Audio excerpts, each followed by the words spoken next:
स्वागत है आप सभी लोगों का मेरे चैनल साइंस और टेक्नोलॉजी में। मैं अनुपम विपुल आप सभी लोगों का स्वागत करता हूं आज के शो रॉकेट मंडे में। If you want to watch this video in English please click the registration and go to my English only channel. तो आज हम लोग बात करेंगे variable specific impulse magnetoplasma rocket के बारे में, यानी वेजमियर के बारे में हम लोग बात करेंगे। तो आइए इसे समझते हैं। तो सबसे पहले समझिए प्रॉब्लम क्या है जो इस तरह का मैग्नेटोप्लाज्मा नौटंकी चाहिए। प्रॉब्लम यह है कि डिस्टेंस जो सेलेस्टियल ऑब्जेक्ट्स के बीच में है, यानी कि धरती से मार्स के बीच में, धरती से प्लूटो के बीच में, ये थोड़ा ज़्यादा दूर है। मतलब कि मून हम लोग को एक अच्छा-सा वो दे दिया, क्या बोलते हैं, ट्रेनिंग ग्राउंड दे दिया कि आपके बगल में रख देते हैं। क्योंकि मून आपका लगभग 1.28 सेकंड या 1.8 मतलब 2 सेकंड के अंदर निपट जाता है लाइट सेकंड पे।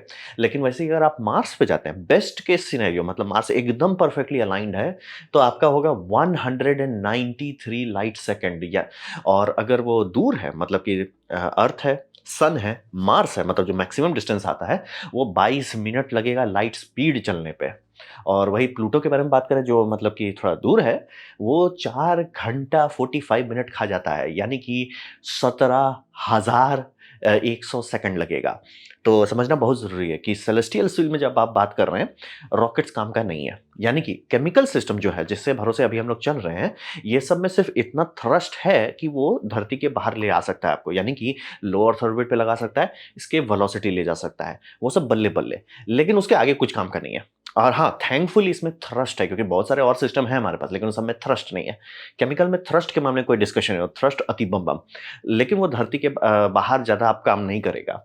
यानी कि जैसे ही अगर आप चाँद से दूर जाना चाहेंगे कि ठीक है, हम चाँद तक तो पहुँच गए, चाँद से दूर जाते हैं, तब जैसे मार्स पे ले जाना चाहते हैं, सर बहुत बहुत दिक्कत करेगा। यानी कि आप बहुत छोटा सामान भेज पाएँगे, जैसे कि सोचिए कि ये हमारा कुदाल है जिस पे हम लोग ये कर रहे हैं, मार्स पे खुदाई कर रहे हैं, इतनी सुन है। क्या होगा इससे? मतलब कि जितना ये लोग ड्रिलिंग करते भैया जेबीसी एक शॉट में बना रहे, हटो यार। कर ही नहीं सकते, बड़ा चीज़ भेज ही नहीं सकते।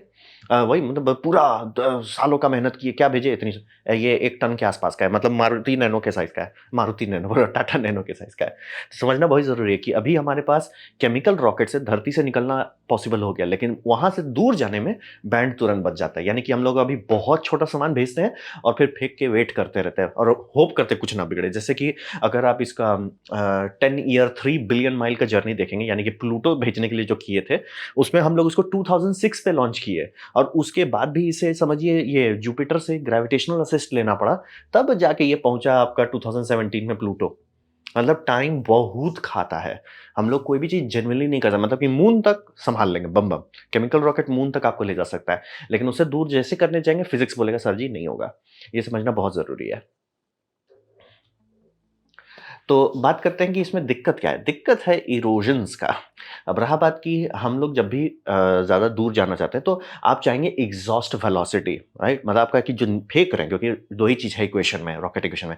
आप कितना फेंक रहे हैं और कितना तेज़ फेंक रहे हैं। आइडियली आप बहुत फेंकिएगा, बहुत तेज़ फेंकिएगा। लाइट स्पीड से बस थोड़ा नीचे फेंकिएगा और कई 100 टन फेंकिएगा तो बहुत तेज़ मिलेगा, लेकिन वो नहीं कर सकते हैं। तो जनरली आपके पास ये 2 वेक्टर रहता है, कितना फेंक रहे हो और कितना तेज़ फेंक रहे हो। और ये इसी से मतलब आप जितना स्पीड फेंक रहे हो उससे आपको स्पीड मिलता है। यानी कि अगर आप लो अर्थ ऑर्बिट पे आ चुके हैं, अब आपको थ्रस्ट उतना नहीं चाहिए, लेकिन आपको एग्जॉस्ट वेलोसिटी अथाह बम चाहिए। तो वही है। अब इसको कंपैरिजन लेना पड़ेगा कि हम लोग आयन इंजन से सब चीज़ क्यों नहीं कर लेते। तो सॉलिड रॉकेट है, यानी कि सॉलिड बूस्टर से जो बनाया जाता है, ये आपका ऊम्फ जो देता है वो आपको एग्जॉस्ट वेलोसिटी में 2.5 किलोमीटर पर सेकंड के आसपास का देता है। अच्छा है। और थ्रस्ट के मामले में तो कोई डिस्कशन नहीं, इसीलिए आईसीबीएम इसी के भरोसे चलते हैं, मतलब निकालो फेंक दो, बहुत बढ़िया रहता है। गाड़ी खोल देने के लिए अच्छा है, थ्रस्ट के लिए बढ़िया है, बहुत ज़्यादा एफिशिएंट नहीं होता है। फिर आप सोचेंगे ठीक है लिक्विड में आ जाते हैं। लिक्विड में आप 4.8 किलोमीटर पर सेकंड अगर हाइड्रोजन लिक्विड ऑक्सीजन और लिक्विड हाइड्रोजन चला रहे हो तो पहुंच सकते हो।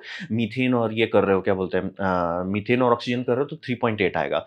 तो आप देख सकते हैं कि बहुत ज़्यादा स्पीड नहीं है, और रॉकेट इक्वेशन में आप जा सकते हैं, एग्जॉस्ट वेलोसिटी से ज़्यादा ऊपर जा सकते हैं, लेकिन बहुत तेज नहीं जाएंगे। और ये सब स्पीड सिर्फ मून तक जाने के लिए काम का है, जहाँ दूर जाना है वो कोई काम का नहीं है। तो रहा बात कि आयन थ्रस्टर कितना तेज फेंक सकता है। जैसे ये नासा का नेक्स्ट आयन थ्रस्टर था, इसका एग्जॉस्ट वेलोसिटी यानी जो इससे एग्जॉस्ट निकल रहा है उसकी वेलोसिटी 42 किलोमीटर पर सेकंड था। 4.8 में बोल जा रहा है केमिकल, ये 42 पे टेस्ट हो चुका है, मतलब 4 साल 5 साल चलाया गया है। तो ये समझना बहुत ज़रूरी है। तो वही क्यों नहीं हर जगह यूज़ कर लेते?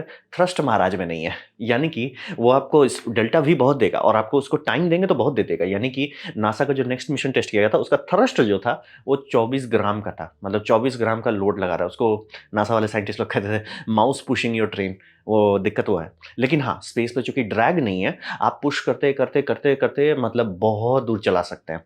कितना ये चला था, ये 5 साल तक बिना रुके कंटिन्यूअसली चला था। तब जाके बहुत हाई स्पीड पकड़ लिया एंड में। तो ये, अब रहा बात कि चूँकि थ्रस्ट इतना कम है, आयन इंजन जो चाहिए वो हम लोग को ऐसा चाहिए जो सालों-साल चलता रहे, तभी जाके वो यूज़फुल है। अगर आप सोचोगे कि हम आयन इंजन चालू कर दिए उससे हो गया, नहीं जी, कोई काम का नहीं है। आप ये नहीं, मतलब जो लो अर्थ ऑर्बिट में आपने आयन इंजन चालू किया, पहुँच गया जियो स्टेशनरी 10-20 मिनट में, नहीं जी। आयन इंजन चालू करेंगे 6 महीना में पहुँचेगा। और ऐसा होता है, मतलब कई सारे जियो स्टेशनरी सैटेलाइट को आयन इंजन से जब चलाया जाता है फुल्ली ऑल इलेक्ट्रिक जियो स्टेशनरी कम्युनिकेशन सैटेलाइट्स में, उसमें 6 महीना लगता है। जा रहे हैं जी, पहुँच रहे, कोई टेंशन मत लो। और वो तो समझिए लो अर्थ ऑर्बिट से जियो स्टेशनरी में इतना टाइम लग रहा है, लो अर्थ ऑर्बिट से मार्स करेंगे तो हो जाएगा सर जी, हो जाएगा। लेकिन हाँ, दूरी जैसे आप बढ़ाते हैं तो एक्चुअली पहुँच पाता है, तो इसको हम लोग करते हैं। अब रहा बात कि आयन इंजन में आप बात क्या कर रहे हो? आयन्स का बात कर रहे हो। जैसे यहाँ सब आप कंबस्शन इंजन में कंबस्शन का बात कर रहे हो। जैसे कि ये आप देख सकते हैं सैटर्न 5 का है। फिर आप देखेंगे इसमें ठंडा-ठंडा गैस निकलता है नोज़ल से। वो 500-600 डिग्री सेल्सियस का ठंडा गैस है। फिर नीचे 3000 डिग्री का गैस है। वो ठंडा गैस आपका प्री बर्नर से आ रहा है। प्री बर्नर ठंडा करता है ताकि नोज़ल ना पिघले, और उस ठंडे गैस के ऊपर गर्म गैस होता है जो कि 3000 तक जा सकता है। तो वही समझिए। तो जैसे ये सब में करोसिव इफ़ेक्ट है कि मतलब कि रैप्टर बहुत ज़्यादा पावर क्यों नहीं दे रहा है? क्योंकि केमिकल एनर्जी जो निकल रहा है उसका टेम्परेचर लिमिटेड है, और जो निकल रहा है वो फोड़ दे रहा है, बहुत डिस्ट्रक्टिव है। सेम आयन इंजन में भी होता है कि आयन इंजन को आप क्यों नहीं ऐसा कर सकते कि सर 1-2 मेगावाट डाल दें, वो करोड़ कर देगा। आयन इनहेरेंटली, मतलब फिजिक्स लेवल पे आप जाइएगा तो आयन करोसिव होता है, फ़र्क नहीं पड़ता किस चीज़ का है। आयन्स बहुत करोसिव होता है, और इंजन का जो मटेरियल है उसका लाइफ स्पैन लिमिट हो जाता है। और उसका एक दूसरा दिक्कत आता है कि चलो ठीक है, आप बोलोगे अच्छा ये बहुत लंबा नहीं चलेगा लेकिन पावरफुल तो चलेगा। नहीं, पावर भी आप नहीं बढ़ा सकते। जैसे ही आप आयन का पावर सिटी बढ़ाने लगे, जैसे इसमें 7-8 किलोवाट दिया जा रहा है, आप सोचोगे एक काम करो 100 किलोवाट दे देते हैं, या न्यूक्लियर रिएक्टर से आप मतलब 1-2 मेगावाट दे देते हैं, वो तुरंत पिघल जाएगा। काम ही नहीं कर पाएगा, क्योंकि आयन का जो नेचर है, इन्हेरेंट नेचर, वो अनस्टेबल है। वो किसी भी चीज़ को डैमेज करेगा, स्पटरिंग करेगा, बहुत नुकसान करेगा। तो इसीलिए एक लिमिट बन जाता है कि ये सब अच्छा है, हम लोग की काफ़ी डेवलपमेंट हुआ इसके चलते, लेकिन वो लिमिट है फिज़िक्स लेवल पे कि आप उसे ज़्यादा लंबा नहीं चला सकते कि हाँ भैया, जैसे वोयेजर के लिए 40 साल से चला रहे हो, 40 साल नहीं चलेगा। आप फिर बोलोगे अच्छा ठीक है बहुत पावरफुल दे देते हो, नहीं लेगा सर, डैमेज हो जाएगा। तो फिज़िक्स का एक लिमिटेशन है इरोजन का, कि जैसे ये सब एग्ज़ॉस्ट गैस में टेम्परेचर का एक लिमिट बन जाता है। आयन में ये दिक्कत है कि सर वो इरोड कर रहा है, उसपे इलेक्ट्रिकल लोड आप पड़ रहा है, झटका पड़ रहा है इलेक्ट्रॉन का बार-बार, तो दिक्कत होगा। तो ये एक फिज़िक्स का लिमिट बन जाता है कि हम लोगों को कुछ ऐसा चाहिए जो बहुत ज़्यादा फेंके और बहुत तेज़ फेंके। क्योंकि देखिए टारगेट है 42 किलोमीटर पर सेकंड, केमिकल उतना तेज़ नहीं जा सकता है। तो आया है वेज़मियर, ये जनाब जी का बनाया हुआ आइडिया है, और ये समझिए ये है इलेक्ट्रोथर्मल थ्रस्टर, यानी कि बिजली का इस्तेमाल करके गर्मी पैदा कर रहे हैं आप। और इसमें समझिए कि एग्ज़ॉस्ट जो है उसको आप छूने कुछ नहीं दे रहे। ये सबसे इंपॉर्टेंट बात है, क्योंकि अगर एग्ज़ॉस्ट आप बहुत गर्म कर देते हैं, मिलियन डिग्री सेल्सियस कर देते हैं, कुछ भी छुएगा या तो ठंडा हो जाएगा तुरंत, या तो पिघला देगा। तो समझना बहुत ज़रूरी है। ये पूरा वेज़मियर का लॉजिक है कि भैया छूने नहीं देंगे हम। एग्ज़ॉस्ट जो है वो किसी चीज़ को छुएगा नहीं। और इसका फ़ायदा ये होता है कि ये अब आप बढ़ा सकते हैं। यानी कि अब अगर आप सपना देख रहे हो कि चलो नासा का किलोवाट रिएक्टर का बड़ा भाई बन जाता है, कई-कई मेगावाट का बिजली मिल जाता है। आयन इंजन तो उतना खा भी नहीं सकता। ये बोलेगा हम खा लेंगे ना सर, काहे टेंशन ले रहे हैं, हम पूरा खा लेंगे। और खा के क्यों नहीं पिघलेगा? क्योंकि कोई चीज़ फिज़िकली नहीं टच कर रहा है एग्ज़ॉस्ट स्ट्रीम को। तो ये स्केल अप करना पॉसिबल करता है। दूसरा, एग्ज़ॉस्ट वेलोसिटी थोड़ा तेज़ है, यानी कि जो बनाया जा चुका है स्पेस में नहीं, मतलब कि अर्थ में वैक्यूम चेंबर में जो टेस्ट किए हैं, उसमें 50 किलोमीटर पर सेकंड तक पहुँच चुके हैं, हो गया है भूतकाल। पीडीएफ आपको मिल जाएगा, नासा का पेपर मिल जाएगा, कोई टेंशन वाली बात नहीं, हो चुका है, सॉर्टेड है। और आप उससे आगे भी जा सकते हैं, ये 50 पे लिमिट नहीं है, 50 से ऊपर जा सकते हैं। हमारा जो मतलब समझिए मटीरियल साइंस है और जो एनर्जी लिमिट है, उसके कारण 50 तक पहुँचे। अगर आपका एनर्जी बम है और ऊपर चाहिए, ये 200 किलोवाट का 1 मेगावाट में और ऊपर हो सकता है, कोई टेंशन वाली बात नहीं है। तो स्पीड का टेंशन आपको नहीं लेना है, स्केल का टेंशन नहीं लेना है, कितना ऊम्फ है उसका टेंशन नहीं लेना है, और आपके पास कंट्रोल है स्पेसिफिक इंपल्स का। ये सिर्फ यही इंजन कर सकता है, और ऑलमोस्ट कोई और डिजाइन नहीं जिसमें ये थियोरेटिकली भी पॉसिबल हो। तो इसका फायदा क्या है? क्योंकि आप समझिए कि कोई भी आप सिस्टम लेते हो, कोई भी, चाहे वो सोलर हो या न्यूक्लियर हो, उस सब में एक लिमिट होगा पावर का। मतलब सोलर है तो ऐसा नहीं है ना कि 10,000 गीगावाट का पावर देगा, ऑब्वियसली नहीं देगा। जो उसका पावर है वही उसका पावर एनवलप है। अब उस एनवलप में आप सही से इस्तेमाल करोगे वही आपके लिए बढ़िया रहेगा। यानी कि अगर आप ये कर देते हो कि भैया स्पेसिफिक इम्पल्स कम कर दो, यानी कि लो स्पेसिफिक इम्पल्स कर दो, और उसके बाद फायदा क्या होगा, एनर्जी आपके पास अभी भी उतना ही, जैसे मान लिया आपका 10 की मेगावाट का सिस्टम था, 10 मेगावाट है, आपने ये घटा दिया स्पेसिफिक इम्पल्स, अभी भी आपके 10 मेगावाट है, लेकिन अब आप फ्लो बढ़ा दोगे, यानी कितना फेंक रहे हो वो बढ़ा दोगे। उससे फायदा होगा कि आपको थ्रस्ट मिलेगा। यानी कि अगर मान लीजिए इस तरह के सिस्टम बनाया गया है, लोअर ऑर्बिट पे है, सब चीज बल्ले बल्ले, यहाँ पे वो स्पेसिफिक इंपल्स घटा के हाई थ्रस्ट करेंगे ताकि वो धड़ाक से निकल सके धरती से। जब निकल जाएंगे धरती से, थ्रस्ट का काम खत्म हो जाएगा, तब ये स्पेसिफिक इंपल्स बढ़ा देंगे। उससे क्या होगा, लो फ्लो हो जाएगा और इकोनॉमी बढ़ जाएगी। यानी कि कितना लीटर में कितना डेल्टा वी दे पाता है वो बेटर हो जाता है। यानी कि ये दोनों काम कर सकता है। आपको जैसे रॉकेट सॉलिड बूस्टर का जो थ्रस्ट दे रहा है वो दे सकता है, और जो लिक्विड का इफिशिएंसी है वो दे सकता है। इसीलिए ये बहुत बड़ी बात है कि ये थ्रॉटल कर सकता है। यानी कि जब आप प्लैनेट की ग्रेविटी से घुस रहे हो या निकल रहे हो तो आपको चाहिए वो बोले हम दे देंगे। फिर आप जब दूर जा रहे हो कि सर हम जा रहे हैं प्लूटो तक, बहुत माइलेज चाहिए नहीं तो तेल खत्म हो जाएगा, बोले हम दे देंगे ना सर। ये दोनों कर सकता है। ये बहुत बड़ी बात है, इसीलिए वेरिएबल इसके नाम पे ही है, वेरिएबल स्पेसिफिक इंपल्स। ये बहुत बड़ा बात है कि आप थ्रॉटल कर सकते हो कि हमको थ्रस्ट दो या माइलेज दो। यानी फ्यूल आपके पास अभी भी उतना ही रहेगा, इलेक्ट्रिकल भी उतना ही रहेगा, लेकिन आप उसे कैसे यूटिलाइज कर रहे हो वो आपका समय बचाने में मदद करेगा। और समय इकलौता चीज है जो पैसा नहीं खरीद सकता। तो ये इसका कॉन्सेप्ट है और बनाया जा रहा है। ये समझिए यूएस गवर्नमेंट इस पे काफी साल से, आई थिंक, और लगभग 20 साल से धीरे धीरे बैकग्राउंड पे मेहनत करते जा रही है। और ये इकलौता ऐसा टेक्नोलॉजी जो आप अगर कल को बोलते हो ना कि हम बड़ा कुछ करना चाहते हैं, तो ये एक्चुअली कर सकता है। बाकी कोई डिजाइन भी नहीं है। अब फूकने का तो इलॉन फूक लीजिए कि बोलिए हम स्टारशिप से जाएंगे मार्स पे, लाइक सर चले जाओगे, इंसान बस नहीं पहुंचेंगे। इंसान को आधा से ज्यादा लोगों का बोन लॉस ले डालेगा। और मतलब कि कितना मास आप टनेज ले जा रहे हो वो भी बहुत नहीं है। ये सारा वो सब समस्या सॉल्व करता है, लेकिन अस्यूम करता है बस न्यूक्लियर रिएक्टर है। तो ये हो गया वेज़मियर के बारे में। अब रहा बात कि इसका डिजाइन कैसे है। तो डिजाइन जो है, आप हाइड्रोजन लेते हो। हाइड्रोजन क्यों लेते हो, लाइटेस्ट एलिमेंट है। लाइटेस्ट एलिमेंट का मतलब है कि अगर फिक्स टेम्परेचर आपका, जैसे मान लिया आप सिर्फ कुछ भी हो, आप 2 मिलियन डिग्री सेल्सियस तक ही गर्म कर सकते हैं, उसमें 2 मिलियन डिग्री सेल्सियस में हाइड्रोजन सबसे तेज भागेगा। और हम आपको बता रहे हैं आपको चाहिए स्पीड, वेलोसिटी, तो उसके लिए आप लाइटेस्ट एलिमेंट इस्तेमाल करोगे, हाइड्रोजन इस्तेमाल कीजिए, क्योंकि ग्रेट एग्जॉस्ट वेलोसिटी मिलता है। केमिकल इंजन में भी वही है, हाइड्रोजन का एग्जॉस्ट सबसे बेस्ट स्पीड देता है।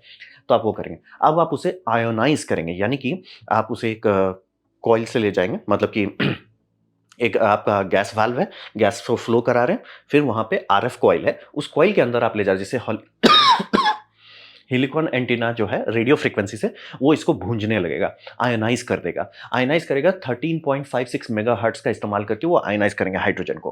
अब रहा बात कि उससे क्या होगा, उससे ये होगा कि वो आयनाइज हो गया। आयनाइज होने का सबसे बड़ा बात होता है वो मैग्नेटिकली कन्फाइनेबल हो गया है। यानी कि अब अगर आप इलेक्ट्रोमैग्नेट अगल बगल लगाते हैं वो छुएगा नहीं किसी चीज को। यानी कि तापमान जो है आप 2 लाख डिग्री सेल्सियस कर दीजिए, कोई दिक्कत नहीं है, वो किसी चीज को छुएगा नहीं। जैसे हम लोग आइटर में करते हैं, न्यूक्लियर फ्यूजन रिएक्टर में करते हैं कि वो जो प्लाज्मा कई मिलियन डिग्री सेल्सियस तक जाता है, किसी चीज को पिघलाता क्यों नहीं, कि छूने नहीं देते हैं। यहाँ पे भी आप वही कर रहे हैं कि आप हाइड्रोजन लिए, उसे आयनाइज कर दिए, और जैसे आयनाइज किए वो अब मैग्नेटिकली बिहेव करने लग गए। यानी कि अब आप उसे मैग्नेटिक फील्ड से रोक सकते हैं, ट्रैप कर दे रहे हैं कि भैया इन पिंच, तुमको छूना नहीं है कुछ। और फिर आपको सुपर कंडक्टिंग मैग्नेट चाहिए, जैसे एमआरआई सब में होता है, तभी आप उतना स्टेबिलिटी दे पाएंगे। और वो आपका नोजल का भी काम कर रहा है, यानी कि आपका गैस इम्पिंच है, लेकिन आप नोजल में देखो ना, कन्वर्जिंग डाइवर्जिंग नोजल होता है जनरली। आप एक जगह पे उसको चोक फ्लो करते हो, चोक फ्लो के बाद बाहर निकालते हो, तब जाके वो साउंड वेलोसिटी से, यानी कि मतलब जो स्पीड ऑफ साउंड है उससे बढ़ जाता है, मतलब माक 1 से माक 3 तक पहुंच जाता है एग्जॉस्ट। तो यहाँ पे भी आप वही कर रहे हैं। सुपर कंडक्टर का काम है कि इम्पिंचमेंट करो। गैस आ रहा था, गैस को आपने आयनाइज कर काफी गर्म भी कर दिया, 2 से 4 लाख डिग्री सेल्सियस तक गर्म कर दिए, और उसके बाद उसे इम्पिंच किया सुपर कंडक्टर का कॉइल से इस्तेमाल करके। फिर यहां तक वो हल्का ही है। अब इसके बाद ऐसे ion cyclotron resonance heating stage में डाल रहे हैं, यानी कि ये फाइनल स्टेज पे, आरएफ बूस्टर स्टेज में। यहां पे अब आप उसमें गर्मी डालेंगे। ये अब आप डालेंगे 1 से 2 मेगाहर्ट्ज वाले। फ्रीक्वेंसी क्यों बदल गया, क्योंकि आयन के साथ अब आप डील कर रहे हैं। यहां पे आप गैस को इसमें बदल, कोल्ड प्लाज्मा में बदल रहे थे, और कोल्ड रिलेटिव कोल्ड है, कोल्ड कोल्ड नहीं है। तो गैस को आपने कोल्ड प्लाज्मा बदला, उसका बिहेवियर अलग था। अब मतलब ये समझिए इसका मैग्नेटिक प्रॉपर्टी बदल गया। यहाँ पे अब आपको फ्रीक्वेंसी बदलनी पड़ेगी। यहाँ पे 1 to 2 मेगाहर्ट्ज का जो उनका पसंद है, जो उनका कंप्यूटर फीडबैक देगा, वहां पे वो एनर्जाइज कर दिया। अब जो एग्जॉस्ट वेलोसिटी, ये टेम्परेचर वो बहुत हाई हो चुका है, पागल जैसा हाई हो चुका है। कितना हाई, मिलियन डिग्री से लेकर 2 मिलियन डिग्री सेल्सियस तक जा सकता है। अब यहीं पे ये जो सुपर हाई टेम्परेचर है, ये आपको दे रहा है सुपर हाई एग्जॉस्ट वेलोसिटी। और चूंकि आप मैग्नेटिकली कन्फाइंड है, ये कहीं किसी को छू नहीं रहा है और ठंडा नहीं हो रहा है, इसी के कारण आप बहुत हाई स्पीड पे एग्जॉस्ट वेलोसिटी निकाल सकते हैं और बहुत मास फ्लो भी करा सकते हैं, जब तक आपके पास बिजली है। मतलब ये बिजली बहुत खाता है, लेकिन अगर आपके पास बिजली है तो ये बोलता है थारा भाई संभाल लेगा। और इसको स्केल करना कोई बड़ी बात नहीं है, ठीक है? आपको ज़्यादा फ्लो चाहिए, ज़्यादा बड़ा कॉइल इस्तेमाल कीजिए, ज़्यादा रेडियो पावर रेडियो फ्रीक्वेंसी इस्तेमाल कीजिए, कोई लिमिट नहीं है कि ये नहीं कर सकते। मतलब ऑब्वियसली कई गीगावाट का बात नहीं कर रहे हैं, लेकिन मेगावाट तक में आपको टेंशन नहीं लेना है। अब रहा बात कि ये करने का कर दिया आपने, गैस ले लिया, गैस को आपने आयनाइज़ कर दिया, काफ़ी गर्मी डाल के सुपर कंडक्टर से आपने उसे इम्पिंज कर दिया, फिर उसे आप बूस्ट कर दिए, अब आप कर रहे हैं। अब यहाँ पे ट्रिक ये होता है कि बूस्ट में जितना आप गर्मी डाल रहे हैं वो कंट्रोल कर सकते हैं। यानी कि आप ये कर सकते हो कि भैया यहाँ पे फ्लो बढ़ा दो और उसका टेम्परेचर घट जाएगा, तो एग्जॉस्ट वेलोसिटी घट जाएगी लेकिन थ्रस्ट बढ़ जाएगा, क्योंकि आपका मास फ्लो रेट बढ़ गया है। यही बोल रहे थे, इसमें थ्रॉटल कर सकते हैं। ये दोनों में कितना बिजली जा रहा है उसको आप कंट्रोल कर सकते हैं, थ्रॉटल कर सकते हैं। अब रहा बात कि कितना एफिशिएंट होगा, मतलब कि आपका कितना किलोवाट एनर्जी आपने सोलर पैनल से लिया या न्यूक्लियर से लिया और उससे कितना एफिशिएंसी मिला, ये डिपेंड करता है आरएफ कपलिंग से। यानी रेडियो फ्रीक्वेंसी जो है, जो यहाँ आपका ये कॉइल है, उस कॉइल से गैस में कैसे जाएगा, वो 100% एफिशिएंट तो होगा नहीं, वहाँ पे कैसे जा रहा है वो एक लिमिट करता है। दूसरा पावर कन्वर्शन यूनिट्स, यानी कि आप जो बिजली है, जो किलोवाट आवर है, वो मतलब इलेक्ट्रिकल है, इलेक्ट्रिकल को रेडियो फ्रीक्वेंसी में बदलना है। और वैसा फ्रीक्वेंसी बहुत ज़्यादा पागल नहीं है, लेकिन आपको बहुत किलोवाट में बात कर रहे हैं। जनरली आम पब्लिक के लाइफ में ऐसा कुछ नहीं होता कि हाँ भाई हमको 2 मेगाहर्ट्ज़ का कुछ चाहिए। आपका माइक्रोवेव कह लीजिए, मैक्सिमम है माइक्रोवेव 200 मेगावाट का ये किलोवाट का नहीं यूज़ होता है जनरली, तो वो है। और आपको कुछ 50-60 किलोवाट का अगर आपको 13 मेगाहर्ट्ज़ का आउटपुट चाहिए तो वो भी दिक्कत है। मतलब ये कॉमन पब्लिक वाला यूज़ नहीं है। तो थोड़ा-सा है कि आपका कन्वर्टर यूनिट जितना एफिशिएंट होगा, उतना ज़्यादा टोटल एफिशिएंसी मिलेगा। फिर कपलिंग एफिशिएंसी डिज़ाइन पे डिपेंड करता है कि कैसे, कहाँ पे सुपर कंडक्टर लगा रहे हैं, कैसा फ्लो रेट है, क्या ज्योमेट्री है, ये मतलब उसका मैग्नेटिक इम्पीडेंस का आउटपुट निकलता है। तो ये उसका डिज़ाइन है। आप हाइड्रोजन लीजिए, हाइड्रोजन को आयनाइज़ कीजिए, आयनाइज़ करके मैग्नेटिकली कन्फाइन कीजिए, मैग्नेटिक कन्फाइन करने के बाद बूस्ट कीजिए, बूस्ट करके उसे एग्ज़ॉस्ट कर दीजिए, अब आपको फुल थ्रस्ट मिलेगा। वही समझिए। और आपकी कपलिंग जितनी बेटर होती जाएगी उतना बेटर, मतलब कि उतना किलोवाट में उतना ज़्यादा थ्रस्ट मिलेगा। और ये डिज़ाइन में एक थोड़ा-सा बात है, ये छोटे पे अच्छे से नहीं काम करता है। यानी अगर आपको कोई कहता है कि 5 किलोवाट का बना दो, अगर 7 किलोवाट का हम लोग ऑलरेडी यूज़ कर रहे हैं, 5 किलोवाट का बना के देख लो, नहीं कर सकते। बना सकते हैं, लेकिन वो कम एफिशिएंट होगा कंपेयर टू आयन इंजन। तो इसीलिए लोग इसको, मतलब ये बड़े पे ही चमकता है, छोटे पे नहीं चमकता है, बड़े पे यही चमक पाता है। तो अब रहा बात करते हैं हर्डल्स के बारे में। तो हर्डल में ये समझिए कि ये इकलौता चीज़ है जो हाई मेगावाट पे सेंस बनता है कि कई किलोवाट का अगर आप डिज़ाइन भी कर रहे हैं कि सर हम ये मार्स पे जाएँगे और हमारे पास इतना मान लीजिए आपका 200 किलोवाट का पावर बजट है। 200 किलोवाट में क्या डाल सकते हैं? यही डाल सकते हैं और कुछ है नहीं प्रैक्टिकली। तो उस मामले में ये बेटर है। लेकिन ये समझिए कि इसमें बहुत ज़्यादा कटिंग एज टेक्नोलॉजी डाला गया है। यानी कि अभी के मामले में ये रियलिस्टिक नहीं है कि बिना फिजन रिएक्टर के आप इसे स्पेस में यूज़ कर सकें। इसीलिए इस पे कोई इतना काम नहीं कर रहा, जबकि कब से इसका मॉडल बनाया जा चुका है, कब से इसे टेस्ट किया, मतलब नासा जिस तरह से टेस्ट करता है टेक्नोलॉजिकल रेडीनेस लेवल, वो कब से ये टेस्ट-वुस्ट करके गाड़ी आगे बढ़ा चुके हैं। लेकिन हमेशा दिक्कत वही आता है कि ये बहुत एडवांस टेक्नोलॉजी माँगता है और उतना टेक्नोलॉजी देने के बाद होता है फिर, सर न्यूक्लियर रिएक्टर भी लाओ। वो तो अब थैंकफुली लोग थोड़ा समझदार हो रहे हैं, इलॉन छोड़ रहे हैं, तो कि हाँ भाई, बिना न्यूक्लियर के आप मार्स का ज़्यादा कुछ कर नहीं सकते। ज़बरदस्ती करने का कर लीजिए, लेकिन इट्स नॉट लॉजिकल, वाइज़ नहीं है। तो ये सारे डिज़ाइन में आपका ये समझ लीजिए सुपर कंडक्टिंग कॉइल भी एक समस्या बन जाता है। बोलेंगे वो सुपर कंडक्टर किसी को छू नहीं रहा तो स्टेबल क्यों नहीं रहेगा? बात है स्टेबल इसलिए नहीं रहेगा कि जो वहाँ पे उतना हाई मिलियन केल्विन बना रहे हैं, उससे काफ़ी सारा चीज़ भी तो निकलेगा। जैसे उसमें शायद थोड़ा एक्स-रे भी निकले, बहुत कम ही निकलेगा, लेकिन थोड़ा-सा भी एक्स-रे आपके कॉइल में जाएगा, वो उसे थोड़ा गर्म करेगा। थोड़ा गर्म करेगा, धीरे-धीरे वही आपका सुपर कंडक्टिविटी खत्म हो जाएगा।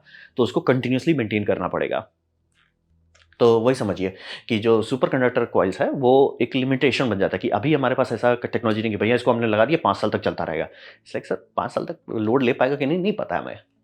तो वही है, बहुत सारा टेक्नोलॉजी है जो टेस्टेड नहीं है। जैसे कि आईएसएस पे एक बार टेस्ट किया गया कि छोटा-सा ये क्या बोलते हैं सुपर कंडक्टिंग कॉइल डाल के टेस्ट किया जाए स्पेस में, लेकिन बहुत हमारे पास डेटा नहीं है। मतलब कि आप किसी कंपनी को फ़ोन करो, हाँ, हमको ये चाहिए।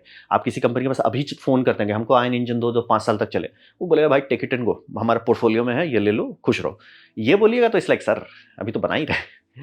तो ये थोड़ा लिमिटेशन है, ये डबल तरफ से लिमिटेड है। पहले खुद भी बहुत कॉम्प्लेक्स है, ऊपर से महाराज ये एनर्जी भी बहुत माँगता है और सोलर पे उतना सेंसर नहीं बनता है।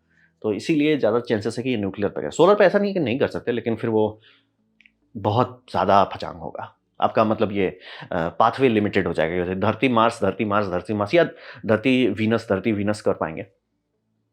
तो ये सब समझना बहुत ज़रूरी है कि थोड़ा-सा इसमें लिमिटेशन जेन्युइन है कि कैसे आप रखोगे सुपर कंडक्टिंग कॉइल जो कि मतलब हाँ भाई, 5 साल, 6 साल तक super conducting coil super conducting रहा, तो है। लेकिन हाँ, ये इसमें ये सबसे बड़ा बात है कि ये नेक्स्ट जनरेशन टेक्नोलॉजी है। ये लॉन्ग टर्म इन्वेस्टमेंट है जो यूएसए कर रहा है, यानी कि आने वाले टाइम में जैसे एक-एक करके समस्या सॉल्व होगा, सुपर कंडक्टर हम लोग हैंडल करना सीख जाएँगे, रेडियो फ्रीक्वेंसी कन्वर्शन ज़्यादा एफिशिएंट हो जाएगा।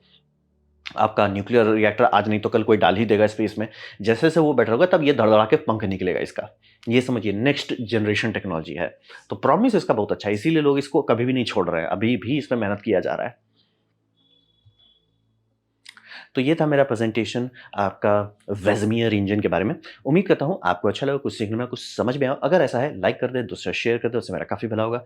नहीं अच्छा लगा, नहीं पसंद आया, कोई बात नहीं, आप डिसलाइक दबा सकते हैं। मैं कहूँगा डिसलाइक 2 बार दबाएँ, उससे मुझे पता चलेगा कितना पसंद हुआ है। मैं आपसे कहूँगा कमेंट लिखें, मैं हर कमेंट को पढ़ने की कोशिश करता हूँ। आपसे कहूँगा सब्सक्राइब कीजिए, बेल दबाइए अगर आप फ्री हैं तो। आपने वीडियो देखा, जान के मुझे बहुत खुशी हुई। धन्यवाद।